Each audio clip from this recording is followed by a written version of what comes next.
வணக்கம் Rajeswari. Tirunelveli Marxist communist கட்சி அலுவலகத்தில் கலப்பு திருமணம் செய்த தம்பதிகள் அவர்களது அந்த பெண் வீட்டாரால் சூறையாடப்பட்ட விவரம் தமிழகம் முழுவதும் மிகப்பெரிய பரபரப்பை ஏற்படுத்தியது. இந்த நிலையில் அந்த பெண் வீட்டார் 12 பேர் தற்போது திருநெல்வேலி மாநகர காவல்துறை பெருமாள்புரம் காவல் நிலைய போலீசாரால் கைது செய்யப்பட்டிருக்கிறார்கள்.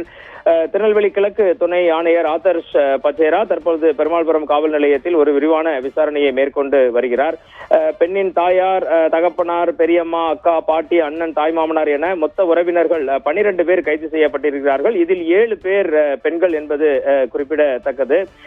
நெல்லை பாளையங்கோட்டை ரயில்வே பீடர் ரோட்டை சேர்ந்த மதன் என்பவருக்கும், பெருமாள்புரத்தை சேர்ந்த உதய தாட்சாயினி என்பவருக்கும் நேற்று நெல்லை ரெட்டியார்பட்டி சாலையில் உள்ள மார்க்சிஸ்ட் கம்யூனிஸ்ட் அலுவலகத்தில் வைத்து கலப்பு திருமணம் நடைபெற்ற நிலையில் பெண் வீட்டை சேர்ந்த நபர்கள் இன்று மாலை கம்யூனிஸ்ட் அலுவலகத்துக்குள் புகுந்து பொருட்களை அடித்து நொறுக்கி சூறையாடினர். தற்போது அங்கு போலீசார் பாதுகாப்புக்கு குவிக்கப்பட்டுள்ளனர்.